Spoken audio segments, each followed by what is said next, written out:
Anyhow, Third National Convention Digital Media Editors and Journalists Association आजच्या या कला अकादमीच्या प्रेक्षकगृहामध्ये सर्वात अगोदर आपलं सगळ्यांचं खूप खूप स्वागत आहे. मनापासून मी गोव्यामध्ये आणि कला अकादमीमध्ये आपलं खूप खूप स्वागत करतो. आजच्या या कार्यक्रमाला व्यासपीठावरती आहेत आमचे social welfare minister, DTW minister mister Subhash Phaldesai.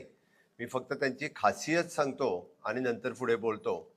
गोव्यामध्ये जो इंटरनॅशनल पॉपल फेस्टिवल झाला, म्हणजे आपल्या भारत देशामध्ये दिव्यांगांचाही फेस्टिवल होऊ शकतो, हे जर भारत देशाला कोणी पहिल्यांदा सांगितलं असेल तर ते गोव्याने, आणि ते लीड जर कोणी केलं असेल तर ते सुभाष फळदेसाई यांनी. Which is an appreciated by honourable prime minister Narendra Modiji. आणि त्याला आपण पर्पलच का म्हणतोय तर इंटरनॅशनली दिव्यांगासाठी पर्पल हा कलर हा रिकॉग्नाइज केलेला आहे, म्हणून त्याला इंटरनॅशनल पर्पल फेस्टिवल. ऑलमोस्ट 20 वेगवेगळ्या कंट्रीतले जे दिव्यांग आयुक्त जे आहेत त्याने ह्या इंटरनॅशनल पर्पल फेस्टिवलमध्ये भाग घेतला. आणि कन्याकुमारीपासून काश्मीरपर्यंत या दिव्यांग क्षेत्रामध्ये काम करणारी अशी वेगवेगळी ऑर्गनायझेशन्स या पर्पल फेस्टिवलमध्ये आली होती. त्याची खासियत आहे. या कार्यक्रमाला खास करून म्हणजे ज्याने हा कार्यक्रम लीड करतात श्री राजा मानेजी, फाउंडर प्रेसिडेंट आपले डिजिटल मीडिया याचे आहेत, त्यांचंही स्वागत. Shri Omprakash Shetty, head of the Ayushman Bharat.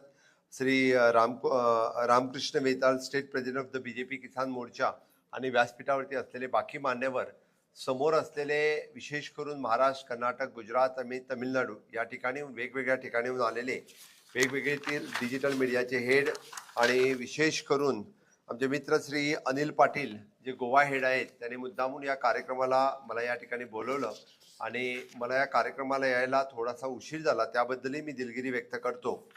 हा कार्यक्रम पूर्ण दिवसभर चालणार आहे. वेगवेगळे मान्यवरांचं या ठिकाणी म्हणजे आपण म्हणतोय तसं संवाद तुमच्या बरोबर वेगवेगळ्या पद्धतीने डिजिटल मीडियाचा कशा पद्धतीने पुढे जावा आणि डिजिटल मीडिया ही कशा पद्धतीने ऑफिशियली फॉर्म्युलेटेड म्हणा किंवा त्याला आपण जे म्हणतोय की फॉर्मॅटमध्ये कशा पद्धतीने बसवावी याच्यावरतीही चर्चा होईल.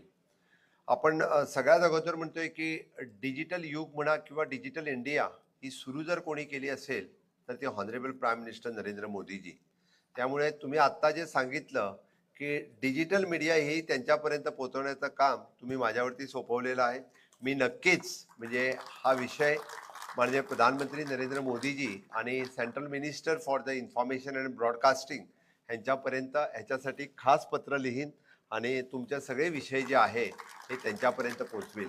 मी म्हणतो की ज्याने डिजिटलमध्ये क्रांती घडवली honourable prime minister Narendra Modiji, त्यांना नक्कीच हा विषय माहिती पण आहे.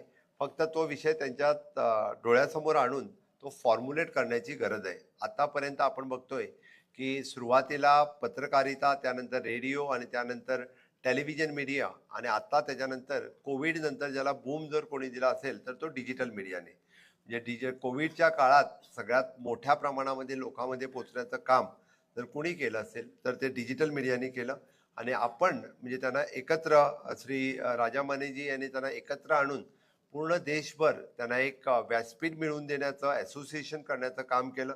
त्यासाठी आपण आणि आपले जे सगळे पदाधिकारी आहात, गेली 3 वर्ष सातत्याने आपण जे काम करतात त्यासाठी आपल्याला खूप खूप शुभेच्छा. म्हणजे एकदम आपण म्हणतोय की झटक्यात लगेच कुठलीही बातमी पोचवायची असेल तर ती बातमी म्हणजे उद्याच्या पेपरची वाट बघायची गरज नाही किंवा जाऊन TV लावून बातमी बघायची गरज नाही.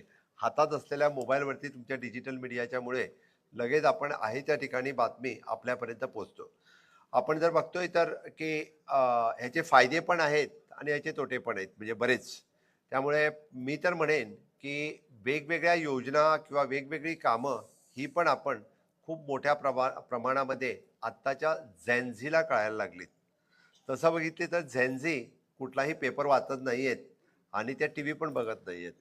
आता झेनझी जे असतात ते फक्त मोबाईलवरती असतात आणि मोबाईलमधल्या वेगवेगळ्या सोशल मीडियाच्या प्लॅटफॉर्मवरती, मग ते इंस्टाग्रामपासून ते व्हॉट्सॲप म्हणा किंवा बाकी म्हणजे बाकी सगळे असणारे प्लॅटफॉर्म, आणि त्या सगळ्या प्लॅटफॉर्मवरती डे बाय डे आपण डेव्हलप्ड होतात. आपण आपले कंटेंट आणि आपली क्रिएटिव्हिटी, आपले इनोव्हेशन्स आपण खूप चांगल्या पद्धतीने सगळेजण प्रेझेंट करतात. आणि खरं तर म्हणजे आजचं हे डिजिटल युग हे झेनझीला आकृष्ट करणारं युग पण आहे. कारण त्यांच्यापर्यंत जर बातमी पोचवायची असेल तर दिस इज ओनली द मीडिया आणि या डिजिटल मीडियामधूनच आपण त्याच्यापर्यंत पोचवू शकतोय. कारण honourable prime minister Narendra Modiji विकसित भारत 2047 हे स्वप्न ठेवून काम करतात आणि ते स्वप्न जर सातत्यात उतरायचं असेल तर it is an collaboration contribution of all. It is not alone. म्हणजे कोणी प्रधानमंत्री मुख्यमंत्री हे विकसित भारत करू शकणार नाहीये. तर विकसित भारत करण्यासाठी सगळ्यांचं सहकार्य हे खूप गरजेचं आहे आणि त्यातल्या त्यात डिजिटल मीडियाचं सहकार्य हे खूप गरजेचं आहे. मी का म्हणतोय तर आपण बघतोय की आपण तयार केलेलं इन्फ्रास्ट्रक्चर डेव्हलपमेंट आणि ह्युमन रिसोर्स डेव्हलपमेंट हे एवढ्या मोठ्या प्रमाणामध्ये कन्याकुमारीपासून काश्मीरपर्यंत होत असेल तर ते लोकांपर्यंत कसं पोहोचणार? कारण आत्ताची जी झेन म्हणा किंवा झेन अल्फा येणार आहे हे काही पेपर वाचणार नाही आहेत. त्यामुळे पेपरमध्ये कुठलीही मोठी बातमी आली, उद्या कुठलाही मोठा लेख आला तर झेन अल्फा तर नाहीच नाही आहे. त्यामुळे ते शॉर्ट कंटेंटमधून त्यांच्यापर्यंत कसं पोहोचवून आज this is an very much competitive या युगामध्ये विदिन अ गुड ग्राफिक्स किंवा विदिन अ शॉर्ट कंटेंट हे पोचवणं हे जास्त गरजेचं आहे. आणि ते म्हणजे म्हणजे all of you are mostly 25 वर्षाच्या वरचे आहात तरी पण आपण सगळे करतात म्हणून आपलं खूप खूप अभिनंदन. कारण you have adopted the technology. Unless and until आपण टेक्नॉलॉजी ॲडॉप्ट करत नाही तोपर्यंत आपण ह्यामध्ये टिकू शकत नाहीये. म्हणून जे आपण आपली बेस ऑलरेडी स्ट्रॉंग केलेली आहे. आपल्याला जी राज्य मान्यताचा आपण विषय जो केला की नक्कीच की गोव्यामध्ये म्हणजे जो रजिस्टर्ड पत्रकार आहे की अनिल पाटीलजींना माहिती आहे की त्यांच्यासाठी इथं लॅपटॉप घेण्यापासून कॅमेरा घेण्यापासून even though we are giving the E bikes for the पत्रकार. म्हणजे पत्रकारांना ई बाईक सुद्धा आम्ही देतोय. पत्रकारांना पेन्शन त्यांच्या रिटायरमेंट एज नंतर ऑलरेडी आहे. पत्रकार इन्शुरन्स कव्हरेज ऑलरेडी आम्ही दिलेले आहेत.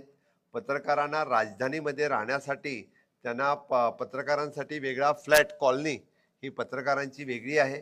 त्यांचे 1-2 ठिकाण फक्त प्रेस रूमचा थोडासा विषय आणि त्यातल्या त्यात अजूनही त्याने म्हणजे प्रिंट मीडिया, इलेक्ट्रॉनिक मीडिया अशी पण वेगळी वेगळी असोसिएशन, पण गुज म्हणून जे त्यांचे असोसिएशन आहे खूप चांगल्या पद्धतीने काम करतात.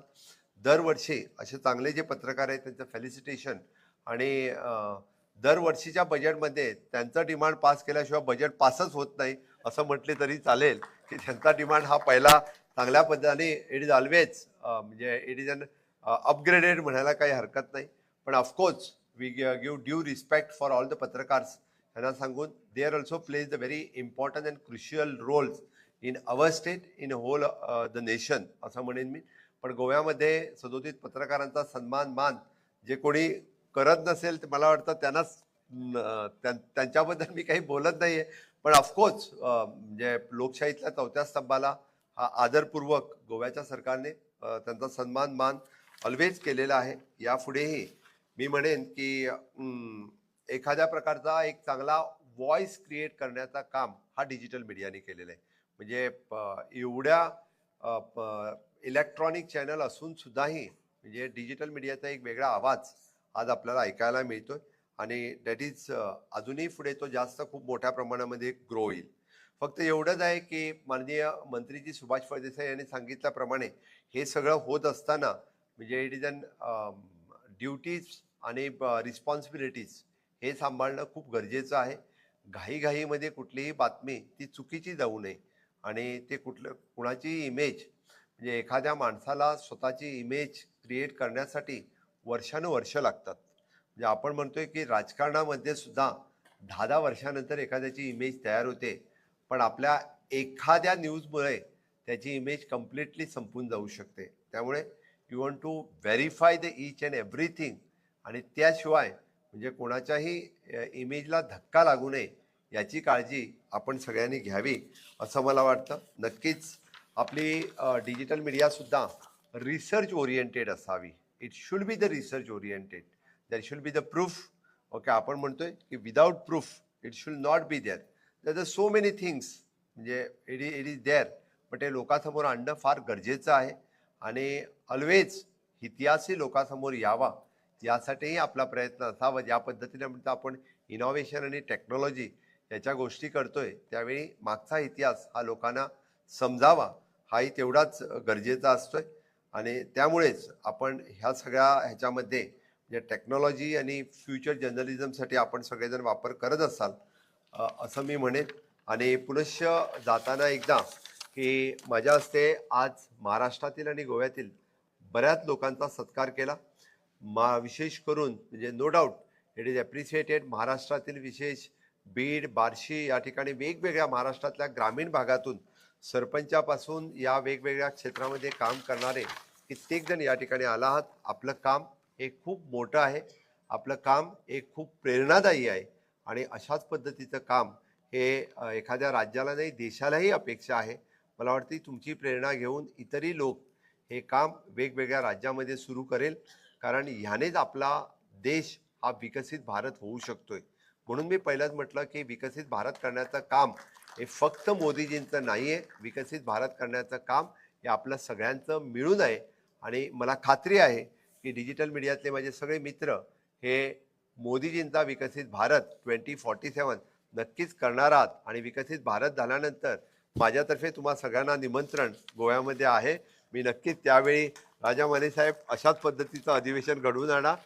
मी पूर्णतः नो डाऊट मध्ये तुम्ही घडवणार असाल नक्कीच, कारण तुम्ही राज्य अधिवेशन वेगवेगळ्या ठिकाणी घडवत असाल. पण त्यावेळी नक्कीच आपल्यालाही आवडेल की भारत देश आणि गोवा प्रदेश, कारण गोव्याचा मागच्या 7 वर्षामध्ये ज्या पद्धतीने इन्फ्रास्ट्रक्चर डेव्हलप होत आहे की it will be at a peak level in the 2047 याची मला खात्री आहे. आणि एवढंच सांगून परत एकदा आपण खूप खूप लांबून या ठिकाणी आलात त्यासाठी पुनश्च आपल्या सर्वांचं गोव्यामध्ये खूप खूप स्वागत. सन्स अँड सी याबरोबर spirituality also enjoy in the state of Goa एवढं सांगून मी माझे 2 शब्द संपवतो. जय हिंद, जय भारत.